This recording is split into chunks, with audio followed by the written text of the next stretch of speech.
Welcome back to the deep dive. Today we're cracking open a section of a grammar textbook. Yeah, but hold on. It's not about getting bogged down in, endless rules. No, definitely not. It's actually about how English gives us these amazing tools to talk about possibilities, wishes, regrets, all those what-if moments. Exactly.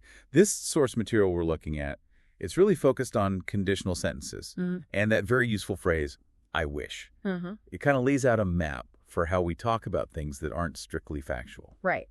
And our plan, our mission, if you like, is to take this grammar map, pull out the really key stuff, and show you how these structures give you so much expressive power in English. Think of it as a shortcut, maybe. Straight from the source material, getting to the heart of how we build hypothetical worlds with words. Okay, so let's dive right in. The core idea presented first is conditional sentences. Right. Usually, they have an if part, that's the condition. And then the other part shows the result or the consequence if that condition is met. Exactly. And the source breaks them down into three main types, which is pretty helpful. It seems like they move from, the most real to the purely imaginary. Yeah, that's a good way to put it. Type I is the starting point. This is for things that are real possibilities, things that are likely. Okay, so what does that look like? Structure-wise.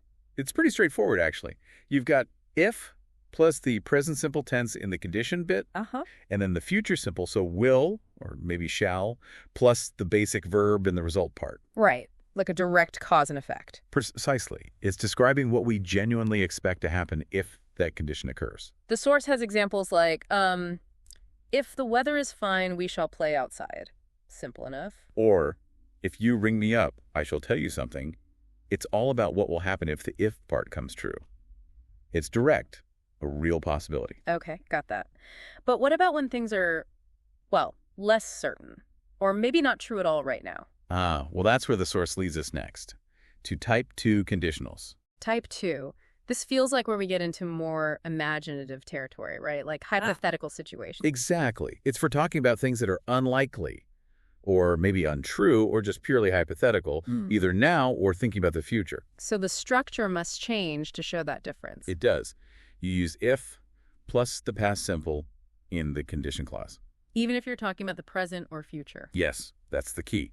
And then the result clause uses would, or maybe should, plus the basic form of the verb. Okay, so how do those earlier examples change then? Well, the source contrasts them nicely. Instead of, if the weather is fine, it becomes, if the weather were fine, we should play outside. Okay, so it's not saying it will be fine, it's imagining if it were. Exactly. Or, if you rang me up, I should tell you something. Again, it's hypothetical. The source points out these often refer to unlikely possibilities, today or tomorrow. And the source makes a point about using were for everyone, right? Like, if I were, if he were. It does. It highlights that, as common for this type, kind of a marker of the subjunctive mood, even though you sometimes hear was informally for I or he shite. So type 2 is less about predicting, more about building an alternative scenario where that unlikely thing happens. Precisely. And there's a note in the source, too, mentioning that these days would is often preferred over should when you're using I or we in that main clause. For type 2 and type 3, actually, cites Raymond Murphy on that. Okay, useful detail. So that leads us logically to type 3. Right, which takes us into the past.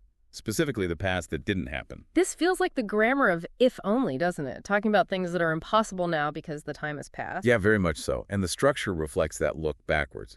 It's a bit more complex. If plus the past perfect tense in the condition. Okay, like if I had done something. Exactly. And then the result clauses would or should plus have plus the past participle. Like, I should have done something. Got it. So this is for looking back at hypothetical pasts. Maybe expressing regret or just thinking about how things could have been different.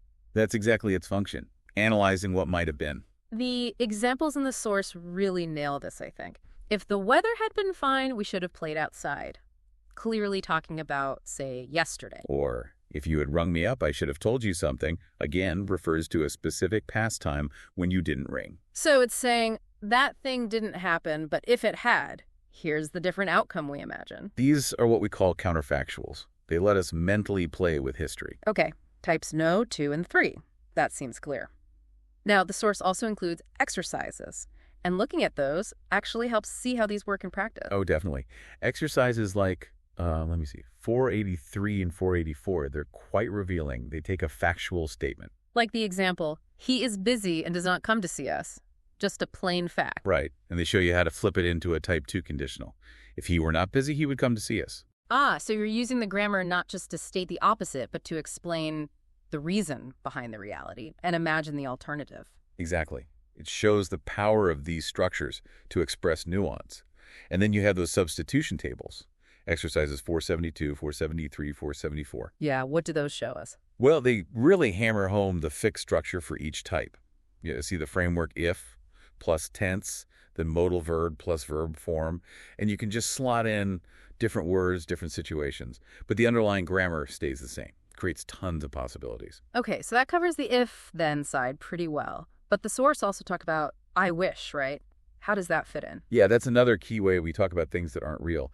It shifts from a condition-result structure to just expressing a direct desire or regret. I wish seems simple, but there's grammar involved. There is. The source notes it's followed by the subjunctive mood, essentially special verb forms for wishes and non-facts. And, like the conditionals, the tense you use after a wish tells you about the timing. Spot on. It often mirrors the conditional structures we just talked about. Okay, so how does that work? If you use the past simple after I wish, you're wishing for something now or in the future to be different from reality. Like, I wish I knew Spanish. Exactly. Meaning, I don't know it now, but I want to. See how that past simple knew echoes the condition clause in type 2? If I knew Spanish. Ah, I see the connection. It's like a condensed hypothetical. So what about past regrets? For that, you use the past perfect after I wish. So, I wish I'd consulted the teacher. Meaning I didn't consult them and now I regret it. Precisely. And that past perfect, had consulted, directly mirrors the past perfect in a type 3 conditional clause, like if I had consulted the teacher. Shows how closely related these ideas are. The sources exercises make this clear too, don't they? They do, like transforming I wish it to be sunny into I wish it were sunny, a present wish. Or I wish I can give up smoking becomes I wish I could give up smoking. Right. And for the past, I wish not to forget, my friend's birthday yesterday turns into I wish I hadn't forgotten.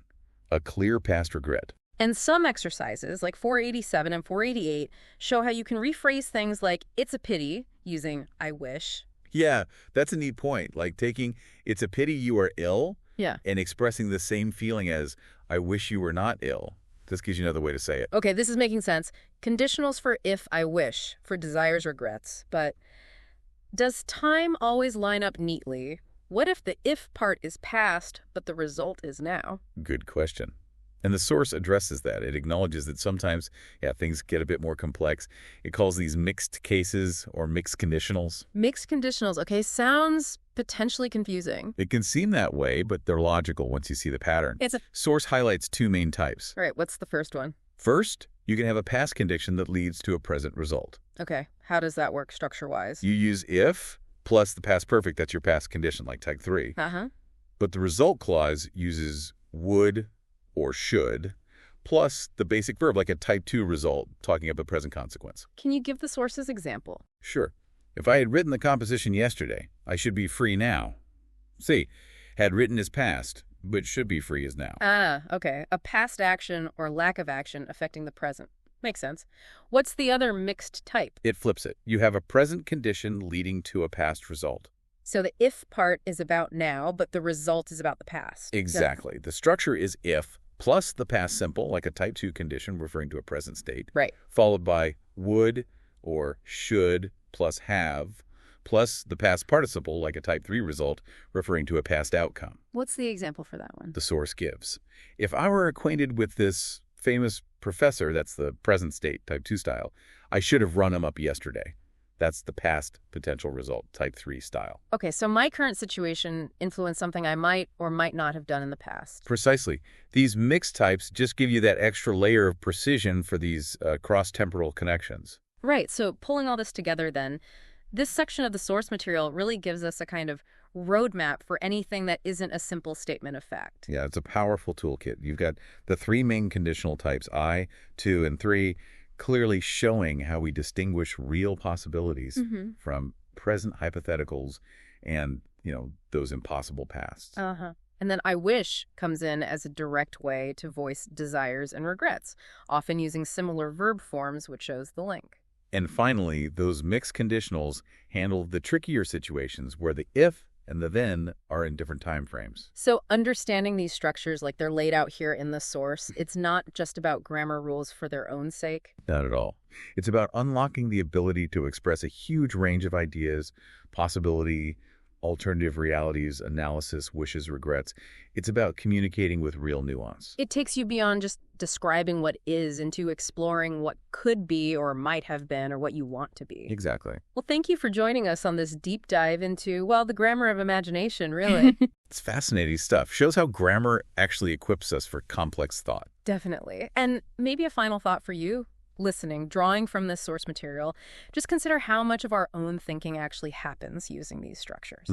How often are you thinking, oh, if only I had, that's type 3 territory, or planning, if this happens, then I'll, type I, or just whiffing, I wish I could. It's constant, isn't it? It really is. And English grammar, through these conditionals and the I wish structure, gives us these incredibly precise tools to take those basic human impulses, planning, regretting, desiring, and actually articulate them. So maybe pay a bit more attention to these patterns when you're reading or listening. They really are everywhere, building these other worlds inside the language.